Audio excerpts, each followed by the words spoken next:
লখিমপুৰৰ মূল চহৰৰ পৰা 18 কিলোমিটাৰ নিলগৰ দুৰ্গম এলেকাত অৱস্থিত জহিং গাঁও। মুখ্যত চাহ শ্ৰমিক হিচাপে জীৱিকা নিৰ্বাহ কৰি আহিছে এই গাঁওখনত বাস কৰা লোকসকলে। ভৌগোলিক বিচ্ছিন্ন অৱস্থানৰ বাবে ইয়াৰ গাঁওবাসীসকলে দীৰ্ঘ সময়ৰ পৰা বহু চৰকাৰী সুবিধা, বিশেষকৈ বিশুদ্ধ খোৱা পানীৰ পৰা বঞ্চিত হ'বলগীয়া হৈছিল। দূষিত পানীৰ উৎসৰ ওপৰত নিৰ্ভৰশীল হৈ থকাৰ ফলস্বৰূপে স্থানীয় লোকসকলৰ মাজত বৃদ্ধি পাইছিল ভিন্ন ৰোগজনিত সমস্যা।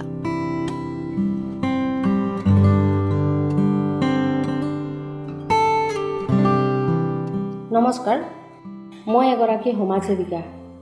পোনপ্ৰথমতে মই অসম চৰকাৰ তথা ভাৰত চৰকাৰক জল জীৱন মিছনৰ কাৰণে আন্তৰিক ধন্যবাদ জ্ঞাপন কৰিছোঁ। আমাৰ এই জহিং কৈলামাৰী অঞ্চলখন একেবাৰে ভিতৰুৱা আৰু দুৰ্গম অঞ্চল।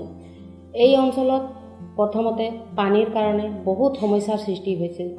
মানুহে দূৰ দূৰণিৰ পৰা নলা নৰ্দমা কুঁৱা এনেকুৱা ধৰণৰ ঠাইৰ পৰা পানী আনি সেৱন কৰিছিল। ফেমিলিক এই পানীয়ে সেৱন কৰাইছিল আৰু এই পানী খোৱাৰ পিছত মানুহে বিভিন্ন ধৰণৰ ডায়েৰিয়া, গ্ৰহণী এনেকুৱা ধৰণৰ ভয়ংকৰ বেমাৰত ভুগি আছিল।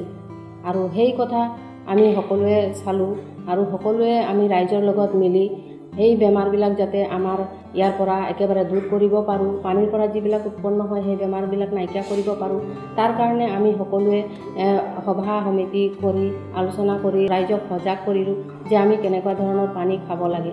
আৰু সেই মৰ্মে আমি বিভাগীয় কৰ্তৃপক্ষসকলৰ লগতো আলোচনা কৰিলোঁ আৰু তেখেতসকলে আমাক পৰামৰ্শ দিলে আৰু সেই পৰামৰ্শ মতে আমিও জল জীৱন মিছনৰ যি প্ৰকল্প সেই প্ৰকল্প আমাৰ ইয়াত কাম আৰম্ভ কৰা হ'ল আৰু আমাৰ ইয়াত প্ৰায় 17টামান প্ৰকল্প আৰম্ভ হৈছে। তাৰ কাৰণে আমি বহুত সুখী হৈছোঁ আৰু ৰাইজেও ভাল পাইছে আৰু সেই প্ৰকল্পৰ পৰাই আমাৰ ৰাইজে এতিয়া পানী সেৱন কৰি নিজৰ স্বাস্থ্য উন্নত কৰিছে। দেখিবলৈ পাইছোঁ আমাৰ যিটো বেমাৰৰ পৰিমাণ সেই পৰিমাণ ক্ৰমান্বয়ে হ্ৰাস পাবলৈ হৈছে আৰু মানুহৰ যিটো জীৱন ধাৰণৰ মানদণ্ড সেইটো উন্নত হৈছে আৰু সকলোৱে সেই পানী সেৱন কৰাৰ কাৰণে আমাৰ গৰ্ভৱতী মহিলা হওক, বৃদ্ধ হওক, সৰু বাচ্চা হওক, সকলোৰে স্বাস্থ্য যথেষ্ট উন্নতি হৈছে।